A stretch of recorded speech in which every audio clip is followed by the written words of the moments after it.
A catch is a catch is a catch. Can we talk for a quick second about the definition of a catch?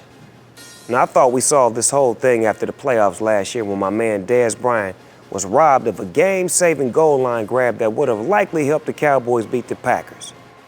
In the offseason, the league rewrote the rule to try to address the whole thing, and it now says that a player must remain upright long enough to demonstrate that he is clearly a runner. Sounds good, right? Well, not so fast, cuz. A lot of people are saying that this actually made the rule worse. A perfect example of this is when the Patriots played the Giants and my man Odell Beckham caught what seemed to the whole world to be a touchdown that would have given the G-men the lead. ODB secured the ball in the end zone before it was knocked away by Super Bowl hero Malcolm Butler. The officials ruled that the pass was a touchdown, but then reversed the call, citing the fact that Beckham hadn't established himself as a runner before the ball was knocked away. Okay, here's my question, y'all. Where was homeboy supposed to be running to? He was already in the end zone. Your officials on the field thought it was a catch and a touchdown before reversing the call on a silly technicality. How about we make a new rule? If it looks like a catch, and it is a catch, then rule it a damn catch. I may not know every letter of the NFL rule book, but you know what? I know a catch when I see one.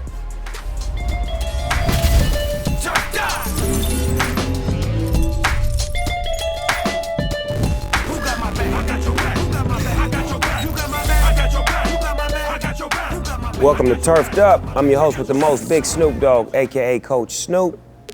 Got one of my special friends in the house. First guest, the one and only Big Shot, Robert Horry. How you doing, Rob? Man, I'm great, man. What's up, Snoop? Man, pleasure to see you. Good to have you on the show, man. Man, thanks for having me. So, 7-time NBA world champion. Did you grow up liking football, or was it just basketball? You know, I grew up loving football. Actually, it was football, baseball, and basketball wasn't even on the scene. But, you know, growing up a skinny, tall kid, you figure you put on a football field, you're gonna get hurt. So my mother didn't let me play, but we played in the streets. That was more fun. Were the Alabama Crimson Tide one of the favorite teams that you grew up liking? I was one of those kids that, you know, I didn't really care. I just liked watching good football. I know that's and I actually ended up going to the University of Alabama, so I love Alabama football. I just root for the SEC, you know, whoever they play, as long as it ain't Alabama. So if you could play football, what position would you play? Man, I didn't have to be a quarterback or a receiver, man. You had to have those are the people who get the girls, man. So you had to be the quarterback or receiver. Defense, not me. I don't want to hit anybody. I really try to avoid hits and run out of bounds. Do you think there's anybody in football that resembles your game on the basketball court? I'm a huge Megatron fan. You know, I look at the way he plays. He plays so smart. He plays so graceful. And if you want a clutch catch, you just throw it up there, he's going to go get it. So even though he's probably a way better athlete than me, but Megatron, to me, is just that clutch performer. Do you have a favorite NFL football team? Actually, I'm a Raiders fan. Oh, yeah. Wow. That's a Raider and a Laker. This is terrible for you this year, Rob. Oh, my God. You know, being in Alabama, coming from Alabama, when they signed Amari Cooper, and I was like, he's bad. Now, he's a bad boy. Yeah, he's a bad boy. He's a bad boy. Do you think your 94, 95 Rockets could have beat any one of those Michael Jordan Chicago Bull teams? And here's the thing people they forget. Mike came back in 95. I remember that, but he couldn't get past the Knicks. Yeah, he didn't get past, you know, that's when Horace and Orlando beat him. Oh, and magic. then they came to us. Yeah. Oh, when the baby Shaq was a baby. Yeah, skinny Shaq. Another question, Shaq or Dream? You played with both of them in their prime. You know, I have to take Dream, man, because people say, well, Shaq was such a dominant force. Yeah, but Dream was too. They pretty much averaged the same numbers, but at the end of the day, if you hack Shaq, you don't know what you're gonna get at that free throw line. With Dream, he shot 85% from the free throw line, man. You know, and that's one of the things that you have to take into account. After losing a game, the last thing a coach wants to do is answer a bunch of questions about why they lost, what they would have done differently, or what they'll do differently moving forward. Well, here are the top 3 questions that you never hear in post-game press conferences. Number 3, do you wish you had a time machine so you can go back and not lose the game? Number 2, do you practice losing, or were you born with that gift? And the number 1 question that never gets asked at a press conference is, what the f*** was that? Mercy Day, what's up, baby? How you doing over there, sweetie? I'm wonderful. I have a personal question. Uh-oh. I love you on the Lakers because I'm a big Laker fan. Thank you. I wanted to know, how you feel about Kobe's retirement.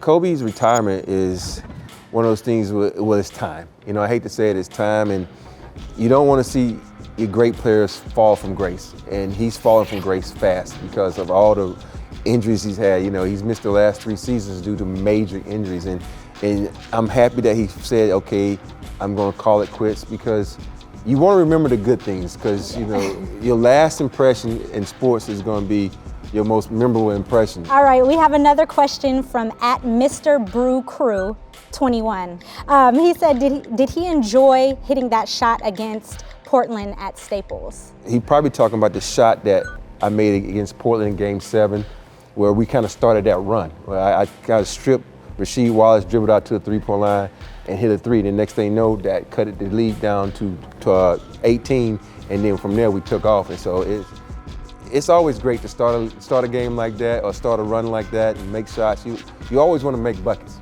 That's that competitive edge, that drive that you have as an athlete to want to win and to have a locker room full of people who feel the same way. Yeah. Man, thank you for coming to the show today, my Brother pleasure, Rob, man. man. You're a great man, great friend. Love having you on. What it do is Coach Snoop, and you inside my film room. We call this the Coach's Corner. This is where I like to review and go over plays and come up with ideas and things to get ready for the next game. So check this out. And here we go. I'm gonna go on the defensive side of the ball this time, y'all. Put together an exotic blitz, a Dick LeBeau exotic blitz, featuring my main man, Von Miller. Team Adidas, that is. So the reason why I wanted to set it up like this is because it looks like we're in a basic pass defense. You can run on us, it looks like you can run on us. But the object of this defense is this. It's a twist. He's going here, he's going here, he's going here, and Von Miller, he'll come crashing inside right there to get to the quarterback with speed. Dick LeBeau exotic blitz featuring my main man, 58, Von Miller. And on my couch right here, I have a very, very, very special guest. My friend, 4-time NBA champ, yes sir, TV personality, the one and only, John Spider-Man Salley. Yeah, you didn't think I was gonna pull that out. I didn't think you didn't think I was gonna pull that out, huh? See, I go back with you, John, so Yes. we got history, baby. Did you ever have any, football aspirations growing up as a kid? Yeah, well, all my brothers play football. For real? Yeah, my brother Ron made it the furthest. He was like the last cut. I think it was for the Colts. It was the Baltimore Colts at that Oh, they was time. Baltimore, then they wasn't. And then my brother Jerry was like the second black quarterback at our high school. I used to tell the coach at Georgia Tech, if you run routes for me from 10 yards in, just throw it up, I can go get it. And he goes, no, we're gonna have you cut across the middle. I said, no, I'm only catching touchdowns. Which basketball player that you played with do you think could have played in the NFL? Charles Barkley. Barkley? Barkley could have played. Shaq would have been the most unbelievable defensive end ever. Imagine Shaq. 1, he can break dance. 2, he is way stronger than he knows. Yeah. I think Shaq would have been an unbelievable defensive end. What experience was the experience that grew you up the most as a man? Being in Detroit, I think I got beat up the second day of practice. For real? Yeah, like it was Rick Mahorn and Sid Green, and I didn't realize what I was doing. I didn't realize I was in there to take their job. I'm just on the team. Hey, I'm on the team. Hey guys, Yeah, I'm here. no, that Throw ain't- me the ball. No, we in the pros, man. And they was getting to a scuffle, and I was like, hey, man, we're on the team. Yeah. One guy kicked me up and punched me in my chin, and I was like, ooh.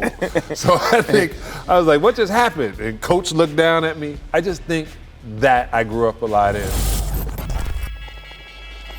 Mercer Day, you have any questions for my guest? I do, John. First one comes from Ball is Life 6431. They said, if you could play tight end for any team, who would it be? It would be the New Orleans Saints. The reason because Drew Brees is really, really particular on throwing the ball to guys where it leads them into running and not into a Mack truck. Well, I want to thank you for stopping by, giving us Anytime. all that love on this turfed up This is my new thing, man. I'm telling you, it is what it is. We want to thank my guest, the one and only John Salley, for stopping by Turfed Up. Also want to thank my beautiful co-host, Mercer Day.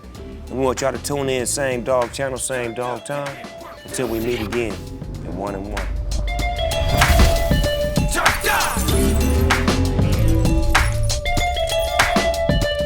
Who got my back?